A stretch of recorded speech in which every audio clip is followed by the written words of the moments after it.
আপনার জীবনে আপনার ছায়াতলে যারা আছে সকলের সুখ শান্তি, সকলকে সুস্থ রাখতে আপনি আপনার জীবনের সর্বস্ব ত্যাগ করেছেন।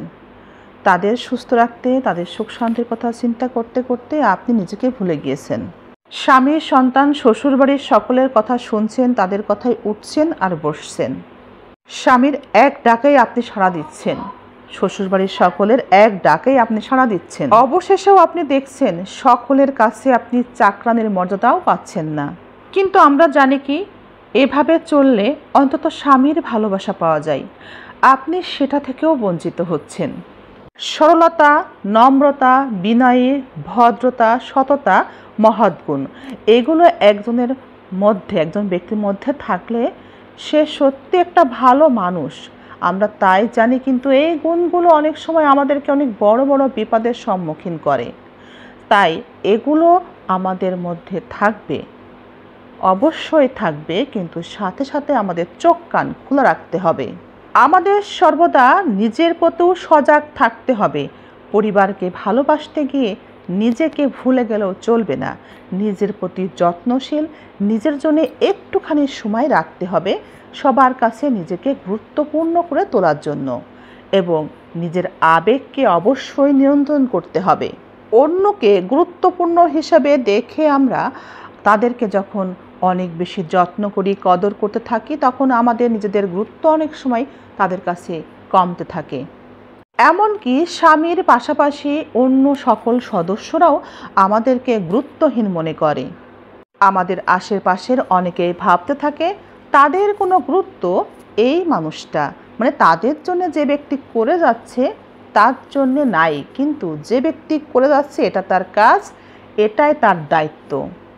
একটা সময় এভাবে চলতে চলতে আমরা তাদের কাছে এতটাই গুরুত্বহীন হয়ে যাই যে তারা আমাদেরকে অবহেলা করতে থাকে, ছোট বড় কথা শুনিয়ে তুচ্ছ তাচ্ছিল্য করতে থাকে, এতটাই গুরুত্বহীন মনে করে যে তাদের কাছে এতটাই আমরা সস্তা হয়ে উঠি যে আমাদের শারীরিক অসুস্থতাও তাদের কাছে কোনো গুরুত্বই পায় না। একটা মানুষ যখন সকলের জন্য এতভাবে করে যাচ্ছে, তারও যে মানসিক শান্তির দরকার আছে সে চিন্তা তাদের মাথায় থাকে না।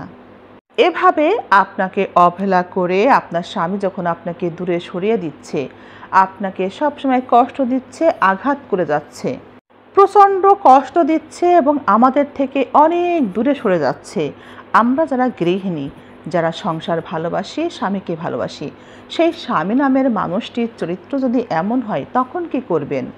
আপনাকে এত বেশি জুলুম অত্যাচারের মধ্যে রাখে, আপনি কি করবেন এখন সেটাই বলবো। আমাদের আশেপাশের মানুষগুলো যেমন তেমন যখন আমাদের স্বামী আমাদেরকে আঘাত করে, আমাদেরকে দূরে সরিয়ে দেয়, তখন আমাদের জীবনটা মনে হয় অন্ধকার, সব কিছু তুচ্ছ মনে হয় নিজের কাছে, নিজের জীবনটাও মনে হয় তুচ্ছ। পৃথিবীর কোনো কিছুই আমাদেরকে আর আনন্দ দিতে পারে না। আমরা আমাদের সব কিছুই হারিয়ে ফেলে মনে হয় নিঃস্ব হয়ে যাচ্ছি, দিনের পর দিন মাটির সাথে মিশে যাচ্ছি, মনে হয় পৃথিবীর কিছুই আমার না, এতটাই তুচ্ছ মনে হয় নিজেকে, মনে হয় নিজে তলিয়ে যাচ্ছি, নিজে হারিয়ে যাচ্ছি, কি করব দিশাহারা হয়ে যায় আমরা।